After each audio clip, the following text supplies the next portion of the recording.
Welcome back, folks. This is FORTitude. You can find us on FORTitude FW on social media or roxomediahouse.com on the internet. Every once in a while, the stars align around here and a fellow esteemed member of the media drops by for a visit.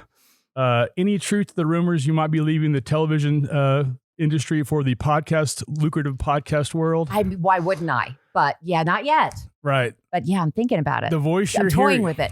The voice you're hearing and the face you're seeing is the greatness of Karen Borta, Channel 11 News anchor here locally. So, Karen, thank you so much for joining us on the show. My pleasure, JW. Thanks. It's an honor. It's an honor. We've got to know each other a few times over the years, and we'll get to why here in a little bit. But really quickly, your background. You grew up in town. Mm-hmm. Went to UTA. Arlington specifically, yeah. Mm-hmm. Where'd you go to high school? Lamar. Mm-hmm.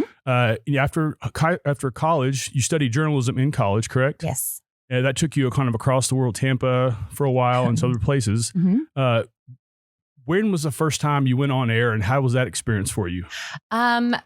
Probably, let's see. It was 100 years ago, and I'm big into hyperbole, if you haven't guessed this about me yet. But it was in April of 1988, and my first live shot was basically my first day on the air, and that was the whole tax forms, got to get them in the mail by midnight.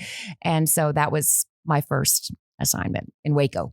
Was that set up any fancier than what you're seeing today? Just not even close. not this fancy. It was Waco. Right. So kidding, Waco people. In 2003, the UTA gave you a Distinguished Alumni Award, which is very cool. You're married to a guy named Jim. Everybody who knows you knows of the connection to Jim and the three kids. You have Jake, Katie, and Kylie.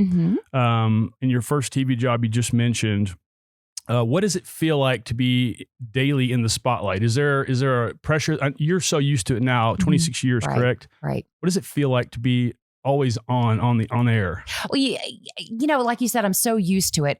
The biggest, I was always somewhat comfortable. I mean, initially, obviously, it was kind of weird out of the gate. And, and you always think, you're so good when you're launching in your career, and then you look back on those tapes. It's like, oh my gosh, how did I ever get a job? But it always came somewhat naturally to me. Mm-hmm. When I was truly terrified was when I moved back to this area, because, working in other parts of the country, you're just working in other parts of the country. But I'm back in my hometown, and I'm doing this job in front of everyone I've ever known and loved. And I just, it was quite intimidating. So that was the weirdest part, but that's been 26 years. So I've gotten over it. Right. For those who don't understand how your world works, could you walk us through a little bit, like your daily, we know there's a story here, how you went from evenings to mornings to kind of gather your life back underneath you and be with your kids, which is really cool. We'll talk about that in a second. But mornings involves a very early rise. Could you kind of walk us through the day, generally speaking? Yeah. Pre-COVID, I didn't have to get in quite as early. I would get to work at about 3:15 or so. Now I get to work about 2:15, and I'm solo anchoring the newscast. So it's just a lot of, so I'm up at 1:15. 1:15 in the morning. Yes. Yeah. That's incredible. Before the bars close, I'm waking up. Does a person get used to 1:15 alarms? I don't know. I did mornings once upon a time, in another job, and I never adapted to it. It was a much weirder schedule actually than this one is. But I think the fact that I have the same routine 5 days a week, it just works for me. And I nap. I'm a good napper. What time is nap time? Right as soon as I get home, which is basically, so I do. So you asked me about my day. I get up at 1:15. I'm at work by about 2:15. And my newscasts 2 hours between 5 and 7. And then the cut-ins that happen during CBS mornings. So up until 9 o'clock. And then an 11 a.m. show. And after that 11 a.m., I get to leave. And as soon as I walk in the door. Nap a couple hours usually? Depends on what I've got going on. If there's something else, like an appointment that I have. Right. At answer emails from fellows like us trying to pester you to come on the show. Right. Yeah. After the nap, you have time with kids after school, I'm guessing, or at least they're grown. Your kids are grown now. Right. And, but going back to our earlier comment, you left afternoon evenings, so you could be more involved with the kids in the afternoons and evenings. Now that your kids are grown, you have 15-year-old or 16? Kylie is 19 now. 19, so My I'm baby. way behind. Yeah. So I know if they age and who figures. empty man. nesters. Yes. How do We're you quite good at it. Surely. How do you spend your evenings typically? Getting ready for bed. Okay. Yeah, I don't go to bed as early as I should, but it, like I said, there's an app, so Right. I it works for me. Yeah, just kind of sitting around with my husband and really kind of just getting ready for bed. Right. So Right. yeah, my evenings are thrilling. Bedtime is 9 o'clock. 9 o'clock. Very good. generally. Yeah, no, 4 hours sleep. Do you feel pressure in your daily life because of this routine? No, I don't know how long I can do it, but I've enjoyed it. I've enjoyed it very much. I mean, I love the people I work with, but the same could be said for evenings too. I mean, Mhm. I love where I work and I love the people I work with. Right. Evenings became hard for me personally because I was missing so much Surely. with my children, and you never want to look back on your life and have regrets and say what if.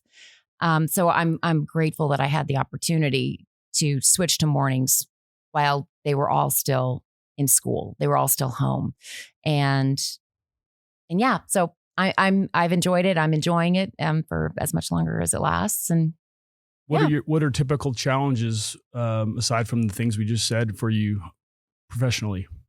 Challenges. I'm trying to Mhm. delve into the world of a news anchor. Mhm. You have teams that bring you news and you have things to talk about. Are you always in search of news, or is it brought to you? So are you sharing news that people bring to you? Or are you in search of news yourself? Both, I think. A lot of times, we get emails, we get phone calls from people saying, I think you need to look into this. I think this would make a really good story. Just on Facebook, sometimes, you tooling around and you see something, you think, oh gosh, this would make a really great story. Right. So it's a little bit of both. How big is your team? Oh, I would have to count. I'd have to count heads. More than a few people, right? Yeah. Okay. Yeah. I'm very grateful for the folks that I work with. Everybody works really hard. And, and since the pandemic, it seems like we've all been doing more, because of, Mhm.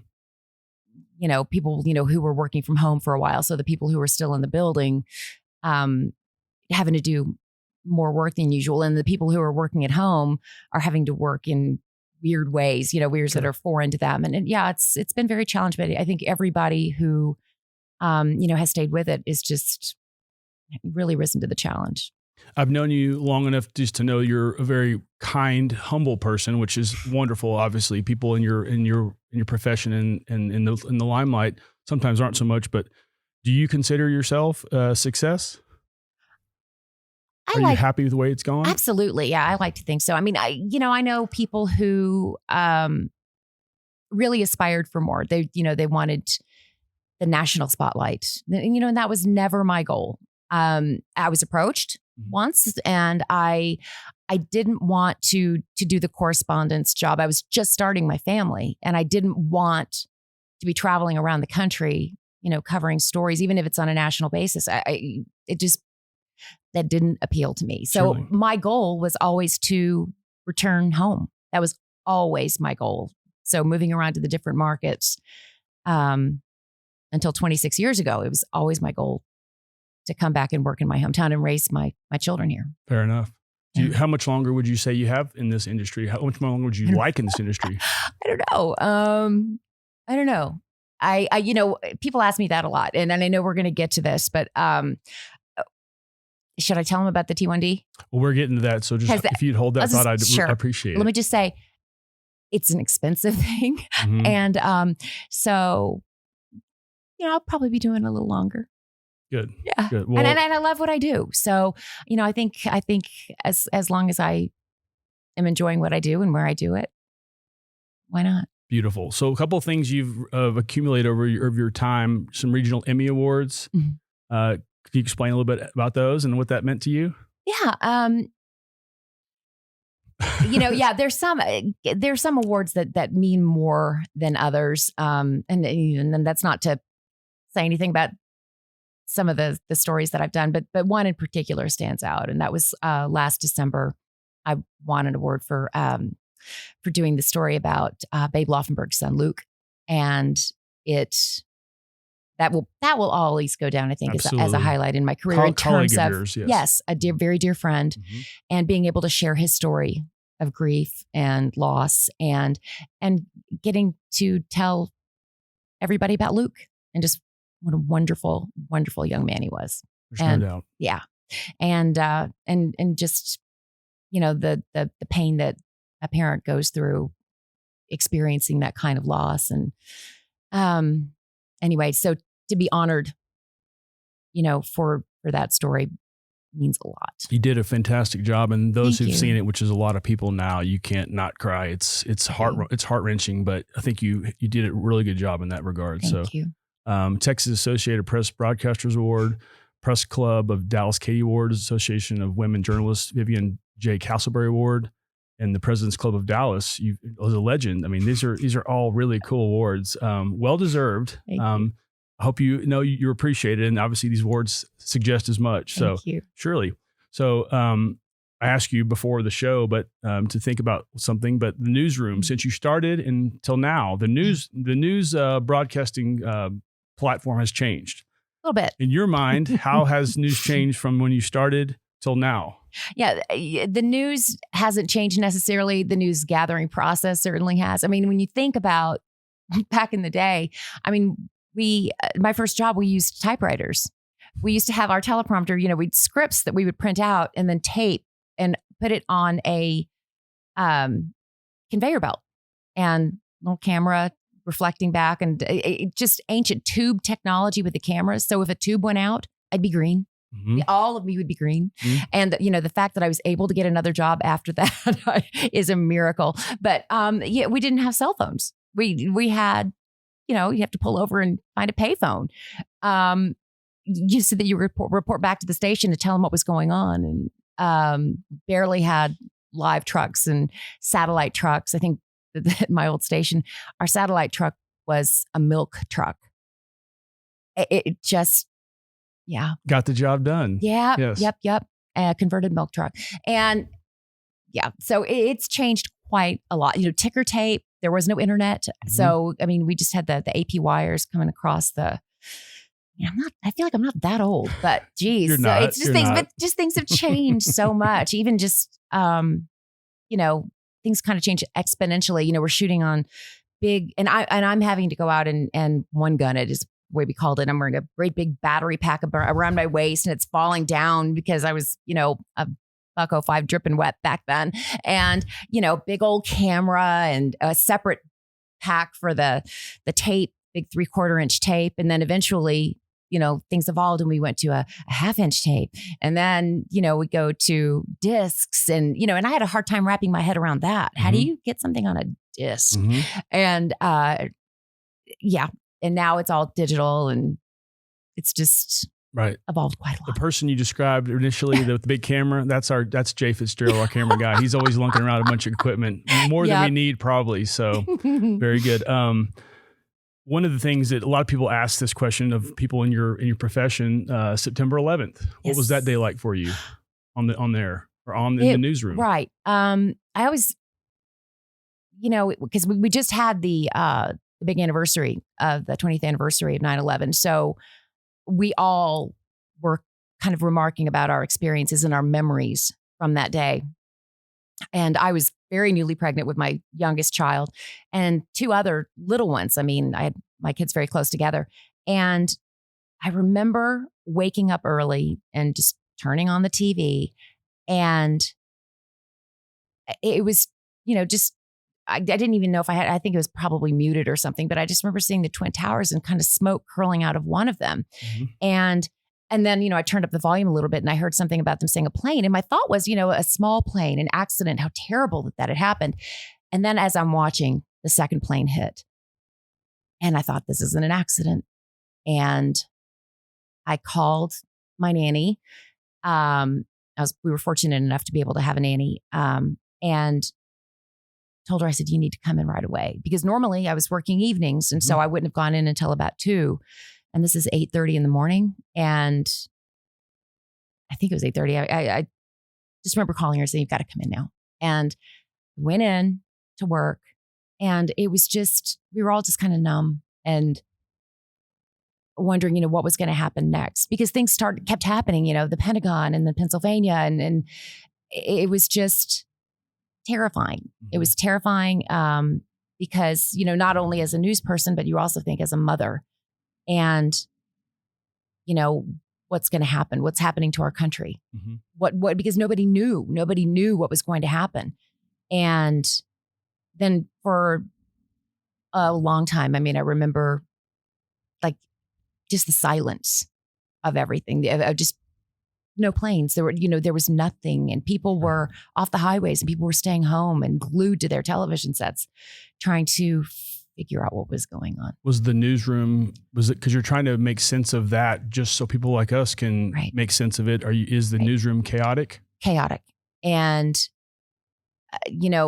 it was, eerily quiet for a while, but then there was a little bit of chaos. Of course, I'm on the set by this time. My co-anchor, Tracy Rowlett, at the time, we were on the set together by 10 in the morning, and we went through our evening newscast. And, of course, we would only do like snippets of news because the network had most of it. It was a national story. It really hadn't affected us here locally, thank goodness. But, just trying to get on the computer and take part in that news gathering process and find updates for people, because that's all anybody wanted was an update. Let me know what's going on, what's happening.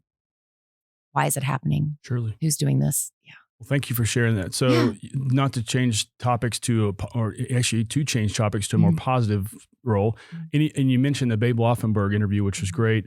Any other interviews throughout your career that really stand out in your mind as being extra special? Well, I interviewed the president. I saw that. Yes. President Obama. They actually called me to see if I would come to the White House to interview him, and they were emailing me, and I thought it was a joke. And so I kept deleting the email, and I was on vacation, so I really wasn't paying that close attention to my emails. I glossed through them really quickly. And finally, one of my colleagues ended up calling me at home and said, yeah, Karen, they're, so-and-so at the White House is trying to reach you. And I said, I thought that was a joke. And he said, no, they want you to call. And and so from then it was just a matter of figuring it out. And that was kind of a highlight. But I've interviewed, let's see, Laura Bush a couple of times, and generals, and I don't know. Sometimes I forget. Oh, gosh, I can't even think about all the number of people in Hollywood, and that's any on those were all powerful things you did. Any on the crazy side that you were just wheels off? Any moments on air that were worth mentioning that it didn't go right, or some kind of mishap on air that are worth talking about? Oh. There's one, and I don't know if I should even say it on air. I think you should. We have a really good editing team here, and it's awful. Okay, so it's my first job, and I'm anchoring the 10 o'clock news, and I was solo anchoring, and it was the last night of the World Series. And the Dodgers won. Earl Hershiser was I remember, it's just, can't forget something like this. So we even had guests in our studio. So we kind of had like a studio audience. And I'm reading the news, and I was supposed to say the Temple City Commission. And what came out was the Simple Titty Commission. Oh, no. Oh, yes. So that, that was kind of mortifying. But I tried to gloss right over it and just blur. And then, of course, the first commercial break, the weather guy comes out, sports guy comes out, laughing, holding their sides, laughing so hard. And they still haven't let me forget it. Yeah. Our research team looked for anything we could find. We did not find that on air. So it's managed to go into hiding. So you're lucky in that respect. So thank goodness this is pre-YouTube. Yeah, that's all I can say. I try very hard not to. Sometimes things will happen, but that was bad. Yeah, well, I can understand. I'm sure a lot of blank stares like, oh no, she just said that. What did she say? Yeah, because no one was watching right after the World Series last game. Right. Series, right? Well, I'm sure enough saw it, but one of the things that I love about you, and a lot of people that know you love about you, that you're very devoted to several causes outside the media, that you utilize your platform to help One of them, real quickly, is the breast cancer in Susan G. Komen, specifically because of your mom, your grandmothers, and you have some aunts and cousins that have gone through this personally. Right. So you're speaking from something of experience. One of the reasons that I wanted to have you on today, most importantly, is it affects me, and you have a direct connection. Katie, she was diagnosed. Kylie. Yep, my Kylie, baby. Yeah. Forgive me, Kylie, the youngest. Yeah. She was diagnosed in 2015 with type 1 diabetes. Right. And because of that, we'd love to hear how that initial days went. But you have emceed several times the JDRF Gala, which is the big money raiser locally for our chapter, right, to find a cure, which is what JDRF, Juvenile Diabetes Research Foundation, is after, finding a cure. Right. I'm a type 1, which you know, but Kylie, tell us about the first in 2015 when you received the news, because everybody who's a type 1 has a story, and I no doubt you have too. I do, and I get the Mother of the Year award for this one. So my middle child, Katie, had told me that Kylie was getting up in the middle of the night and going to the bathroom a lot, and and she was also losing weight. But I thought, she's also working out a lot more. And so she's drinking more water. And so she's having to go to the bathroom. It all makes sense, right? And I didn't want to be that mom who panicked, thought, just take a deep breath. It's not, don't make this something it's not. I knew the symptoms because my brother-in-law has type 1 and I have a cousin who has type 1. And I even mentioned to my husband, I said, Kylie's got these symptoms. I know it's probably not diabetes, but I just have to tell you that she's got these symptoms. And he said, yeah, I'm sure she's fine. And I knew she had a doctor's appointment coming up in a couple of weeks. So I thought I'll just, mention it to the doctor when we go and we'll see what happens. Well, my husband and I we're taking a trip to New Orleans that weekend. And so we get there, we land. And I had a friend bringing Kylie home, and she called me and said, yeah, Kylie has what I like to call sick breath. I mean, just when my kids get sick, it's just, I just thought you should know, it's kind of fruity smelling. And I thought, okay. 20 minutes later, I get a call from the school nurse saying that Kylie had fallen asleep in her office. And I thought, okay. And so I asked my son, my then 18-year-old son, can you please run her just to the urgent care and just have them test her to make sure she's okay. And he did. And the doctor from the urgent care, called me and said, yeah, she's a little dehydrated. She's fine. I said, okay, well, do we need to come home? And he said, no. She's fine. She's a little dehydrated. We're going to give her an IV. And and then, on Monday, bring her back. And I thought, okay, that's fine. So about 30, 45 minutes after that, and, and by this time, we're at Pat O'Brien's with our friends. And he told me, he said, yeah, we tested her blood and her A1Cs are a lot higher than they should be. I said, well, what's an A1C? Right. And so for those of you who don't know, it's a snapshot of like a 3-month profile of what your blood sugar level is. He said, yeah, it should be in the 7 range. And hers is over 14. So protocol tells us that we need to take her by ambulance to which hospital do you want to send her to? And, by this, I mean, I'm just panicking. Yep. My husband can kind of hear what's going on. He's on the phone with American Airlines trying to get our flight, trying to get us a flight home. And of course, the last flight of the day was already gone. So we made the first flight out the next morning. But yeah, I always like to say, so my daughter was diagnosed with type 1 diabetes and I was in New Orleans when it happened. But one of the things that frustrates me the most about people's understanding of this disease is when I came back to work and trying to tell people, this is, and I also think it was a blessing that it happened when it did, because I was doing mornings by then. And so it enabled me to, I'm up anyway at 2 a.m. so I can go and check on her, and I could do all of these things that wouldn't have been possible if I had been doing nights, if I'd been working nights still. So the change and shift was just perfect timing. But my frustration has always been with people who'd say, oh, it's not that big a deal. Just tell her to cut back on the sodas and the French fries. She'll be fine. But that's not how it works. There's a big difference between type 1 and type 2 diabetes. Type 2 is a much larger percentage of the population. That's the one that you tend to think of people who are overweight. And it's not always the case, but that seems to be, the majority of people who have type 2 diabetes are people who have a hard time managing their weight, that kind of thing. Type 1 diabetes is when basically your body kills your pancreas. Mm-hmm. It attacks itself. It's an autoimmune disorder. So just like arthritis or anything like that. So nothing that JW did or my daughter Kylie did to bring this on. It just is. It just happens. And nobody knows why. And that's one of the reasons we love JDRF, is because they are trying to find a cure, and they're trying to find out why this is happening and what we can do to make it better, to make everybody's lives better. And even in the short time that Kylie, since her diagnosis, I mean, she's on a pump that she loves, and she's got a Dexcom that, alerts her. She's not having to prick her finger before every single meal.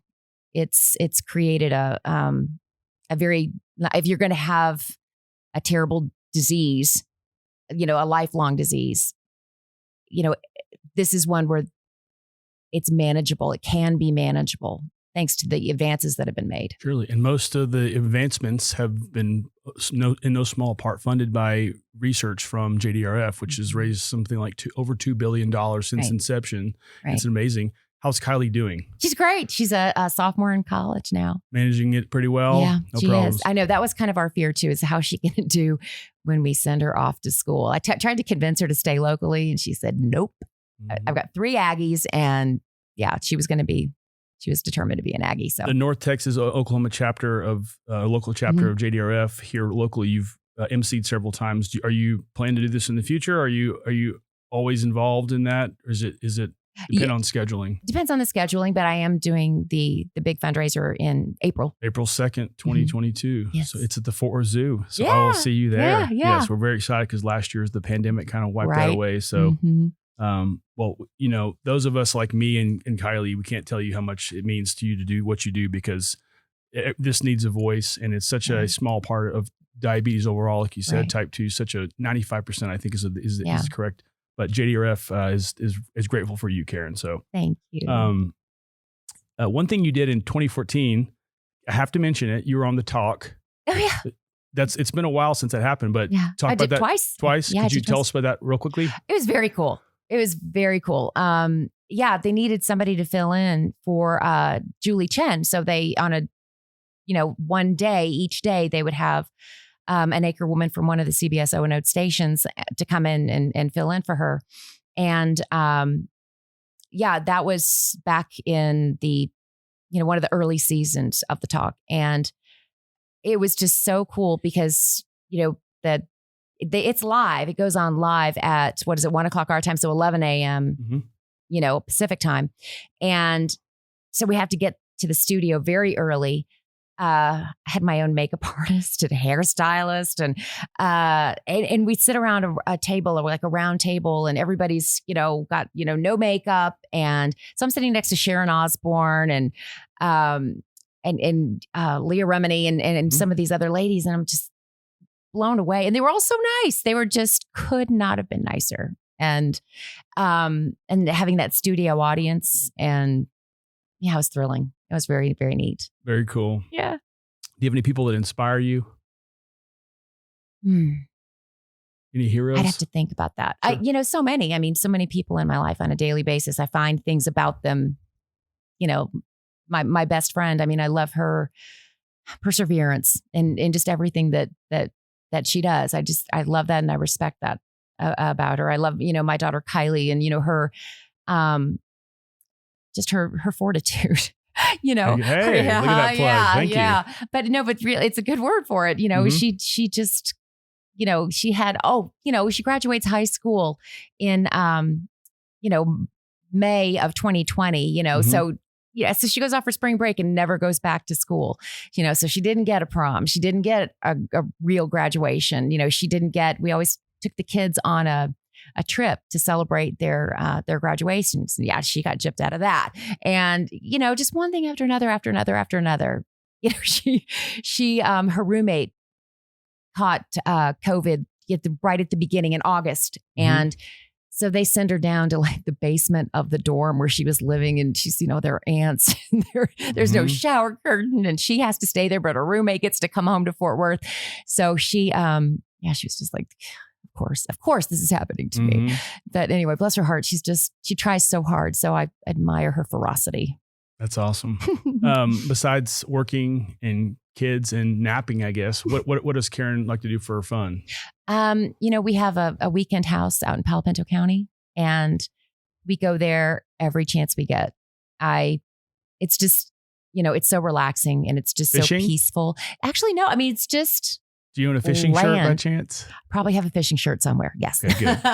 But yeah, it's not on the lake or anything like that. It's just, it overlooks, they call it the Northern Hill Country, and you wouldn't believe that there are hills out in this area, and, like beautiful conservation land. And it's just gorgeous and That's peaceful. Your quiet place away from it is. Chaos. Yeah.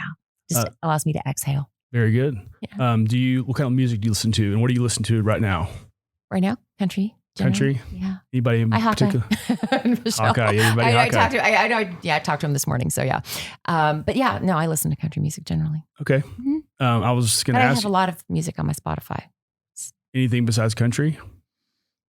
Lots. Rap, classical. Classical sometimes. Sometimes? Yeah. Before you on the way to work, what do you listen to in the car on the way to work? Usually the news. News, okay. Yeah. And then country. Yeah. What's in store for you? You mentioned how long you're gonna do this, but where does your broadcasting go from here? Because social media is now all over the place. It's causing a stink in both sides. You know how that works. Sure. We get that. How does that affect you, your career, your future, or does it? And how does Channel 11 go forward with all that's going on in the social media world? Is it a kind of a nightmare, chaotic? Yeah, I cluster? mean, I think, obviously they want us to embrace social media because so many people are on it. But I try to find a balance because it can be very intrusive.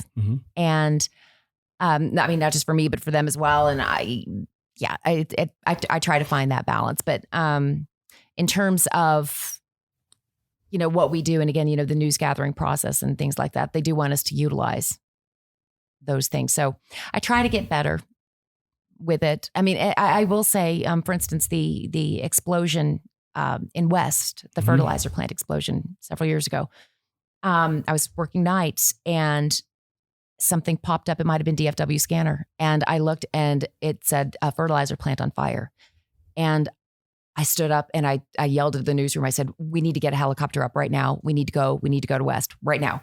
And they didn't jump right away. And they said, why? And I said, there's a fire at a fertilizer plant. And it's like, does no one remember Oklahoma City and the Murrah building? I mean, fertilizers, that's not good, causes explosions. And, it took them about 5 minutes, but yeah, we took a crew on the ground, sent them out there, put a helicopter up in the air, and we were the first ones there, like after the explosion, just because I saw something on Twitter. And, so it can be very beneficial, but at the same time, you just got to find the balance. Understood. Yeah. I have a couple more questions. We'll let you get out of here. I know you have to go back to work. Yeah. There's some guy named Doug Dunbar you work with for a long time. He's a pretty handsome fella. Rings a bell. He might have sat next to you for a period of time. How's it working with Doug? He's great. Yeah. He's great. Yeah. Do you know him? I don't know him, but we've seen him for a long time with you, and he seems like a pretty mellow, just calm demeanored, nice guy. Doug's a great guy. And, I always like to say, he's a loving husband and a loving father. And it's pretty much, he's one of those guys that it can be frustrating just because he does everything so well. It's like, how can I measure up? I can't, because, he just decides, I think I'm in a golf club. I think I'll play scratch golfer. I think I'm going to run a marathon, or I'm going to start running. Okay. And then he runs a marathon. I'm thinking I might try a triathlon. Okay. Iron Man. He goes for the Iron Man. And I think I'm going to learn how to fly a plane. So now he's instrument rated on the plane. You know what I mean? It's just like, is there anything you do badly? I'm waiting to find out. Right. No, he's a great guy. And again, one of the things that I love best about him is that he's such a family man, and he just is as much as he puts into his work, he puts more into his family life. And I think that's kind of a neat thing. Maybe that's why you guys work so well together for so long. Yeah. Well, 26 years now, the picture on the screen. Yeah. It's blurry here. We'll tighten it up on the show. Keep it blurry. you have progressed to hairstyle wise, no doubt. But congrats on the success, the 26 years. Last question before you go, Karen. Familial affairs aside, no husband, kids, nothing family related. What's the best day of your whole life? Like in the future, if I could have a best day, or in the past? In the past. We ask all of our guests this question. And it's a tough one. It is a tough one. I wish you'd given me days to think about it. We like to put you on the spot. Yeah, I know. Honestly, probably just any day with my family. Okay. I mean, those are the times that I love the most. My son works on an offshore oil rig as a petroleum engineer. So he's out of the country quite a lot. Which company? ExxonMobil. Very nice. Wow. Yeah. And he just turned 24, and he's just got his whole life ahead of him. And we are so in his rearview mirror sometimes. And my other daughter's about to graduate from college in May, biomedical sciences. And, they're just growing up too fast. And, talk about empty nesters. I mean, sometimes they don't come home, I make them come home for Christmas, but, some of the other big holidays, right. Not so much. So yeah, I think any day that I get to spend with my family is my best day. That's a great answer. Well, please forgive me blushing throughout the show, but I've been honored to have you on the show. We're big fans of you, and we thank you for what you do for JDRF. You've always been great, but thank you again for being on the show, Karen. So happy to be here. Yep. Thanks.